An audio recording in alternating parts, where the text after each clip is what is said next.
So the root of suffering is the disease of darkness of mind, the mind ignorant of what happens after death. The intractable diseases, there are two types. One is the blind passions, which is incurable, leaves and branches of suffering. The second is darkness of mind, which is curable, the root. Everyone hates death. It is unpleasant even to try to imagine what may happen after death. We live with our hands over our ears, so to speak, avoiding the topic. In China and Japan, the number 4 is considered unlucky because it is homophonous to the word for death. Hospitals have no room number 4 and no 4th floor because people are eager to avert their eyes from the prospect of dying.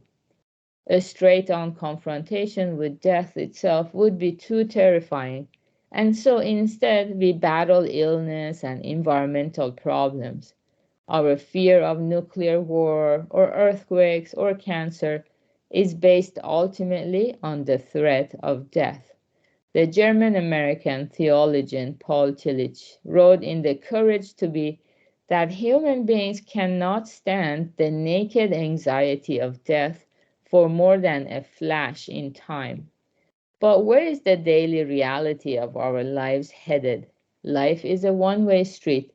After we are born, we steadily grow older. Attempts to stave off old age with anti-aging routines merely succeed in helping one look a bit younger. Living a long, healthy life without getting sick is wonderful, but staying the same age forever or returning to childhood is impossible. Time flies like an arrow, the proverb reminds us. Months and days zoom by. Evening follows morning in the blink of an eye. As one gets older, the passing of time seems only to speed up. We are in a car with no brakes, rushing at high speed toward our destination, death. Okay, so up to here for today. Yeah, recently, especially, I feel how evening follows morning in the blink of an eye. Yeah, when I was younger, in my 20s, yeah, I I had so much time that it was difficult to fill it up. There was time, so much time. And yeah, if I felt tired, I could go to bed and I just had to take care of myself. And yeah, wake up in the morning.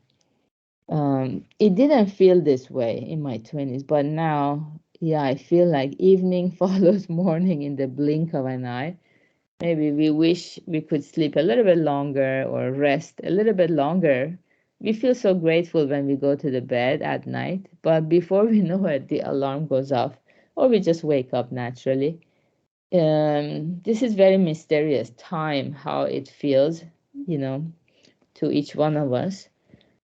And I think this time of the year, especially because the year 2023 is coming to an end forever. We can never go back to 2023.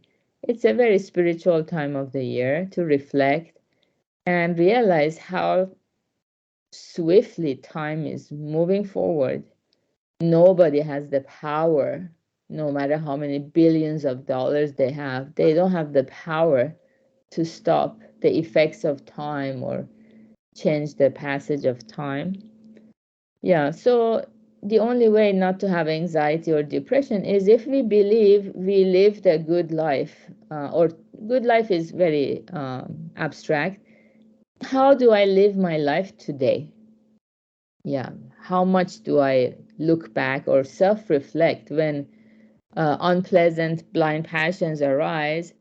Am I a slave to my desires or anger, or do I use that as an opportunity to understand my mind? Why do I feel the way I do? What is causing it? That becomes our treasure. So it's all up to each person's intention, how they look at something. You know, you just wish it to go away, which we learned the blind passions are incurable, they don't go anywhere. Or we use it as an opportunity to understand the other disease of the mind, which is curable, the darkness of no light, the dark mind. Yeah, so in this way, we can look back at the day that is gone and have gratitude instead of having anxiety that, oh, I lost one day, I didn't get anything done. Our job is not to get 1,000 things done, but just get one thing done, and that is to know who we are and what is our purpose here, and how can we find true happiness. So good job, everyone, for having the courage to be here so early in the morning and arranging your time for that purpose as well.